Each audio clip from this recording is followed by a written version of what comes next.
Pada 7 Oktober 1957, lahirlah seorang wira dari pasangan Pangeran Muhammad Yassin bin Pangeran Tundak dan Dayangku Rukiah binti Pangeran Osman di Kampung Manumbuk, Kuala Penyu, Sabah. Encik Awangku Damit alias Awangku Cucu bin Pangeran Muhammad Yassin merupakan anak keenam daripada 7 orang adik-beradik. Beliau memulakan persekolahan di SK Manumbuk dari tahun 1966 hingga 1972. Setelah itu, beliau menyambung persekolahan di SMK Manumbuk pada tahun 1972 hingga 1974 di tingkatan 1 hingga 3. Kemudian beliau meneruskan persekolahan di tingkatan 4 dan 5 di SMK Labuan. Minat dalam bidang pendidikan menjadikan beliau meneruskan pengajian di Maktab Perguruan Gaya Kota Kinabalu pada tahun 1978 hingga 1979. Beliau memulakan perkhidmatan sebagai guru pada tahun 1980 di Sekolah Menengah St. Anthony sebagai guru matematik sehingga 1984. Pada tahun 1984 hingga 1988, beliau mengajar di Sekolah Menengah Vocational Labuan juga sebagai guru matematik. Beliau meneruskan perkhidmatannya di SK St. Anne mulai tahun 1988 hingga 1996. Dalam perkhidmatan beliau di sana, beliau telah dilantik sebagai penolong kanan co-curriculum. Beliau diberi kepercayaan untuk memegang jawatan sebagai guru besar pada tahun 1996 di SK Layang-Layangan. Mulai tahun 2000 hingga 2006, beliau berkhidmat sebagai guru besar di SK Lubuk Temyang dan meneruskan perkhidmatan di SK Patau-Patau pada tahun 2006 hingga 2009. Beliau diberi mandat untuk memimpin barisan guru di SK Pekan 2 dari 1 Januari 2010 hingga kini. Di samping memimpin di sekolah, beliau mengambil inisiatif untuk meningkatkan kualiti perkhidmatan dengan mengikuti kursus kepengetuaan pada tahun 2004 di IAB sambil menyambung pengajian di UPSI dalam bidang Sarjana Muda Pengurusan Pendidikan pada tahun 2005 hingga 2006. Sepanjang perkhidmatan, beliau telah menerima 3 anugerah perkhidmatan cemerlang iaitu pada tahun 1995, 1998 dan 2016. Perkhidmatan beliau dalam unit beruniform pengangkap sejak bangku sekolah membolehkan beliau memegang jawatan sebagai ahli Majlis Pengangkap Negeri bagi tempoh 2014 hingga 2018. Selain itu, beliau seorang yang aktif dalam Majlis Guru Besar. Beliau pernah menyandang jawatan sebagai penolong setiausaha MGB pada tahun 2004 hingga 2008, Setiausaha Agung MGB pada tahun 2009 hingga 2013 dan sebagai Yang di-Pertua Majlis Guru Besar pada tahun 2013 hingga April 2017. Beliau telah memperisterikan Puan Nurliza binti Abdul Rahman pada 9 Mei 1982 dan dikurniakan dengan 6 orang cahaya mata.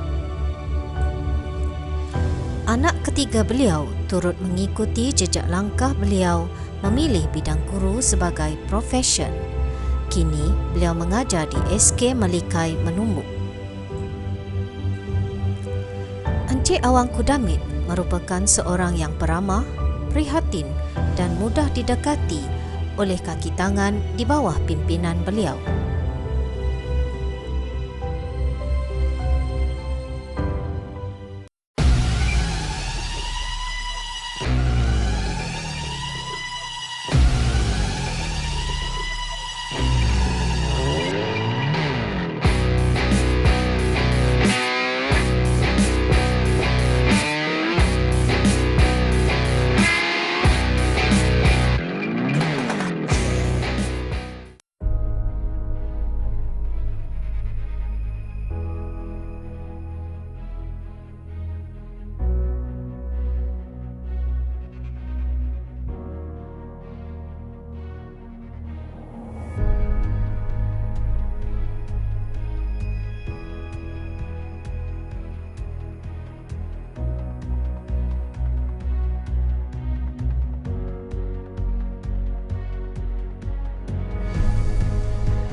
Warga SK Pekan 2 mengucapkan selamat bersara kepada Encik Awangku Damit alias Awangku Cucu bin Pengiran Muhammad Yassin. Semoga beliau sentiasa sihat dan bergembira di samping keluarga tersayang. Terima kasih, Cikgu.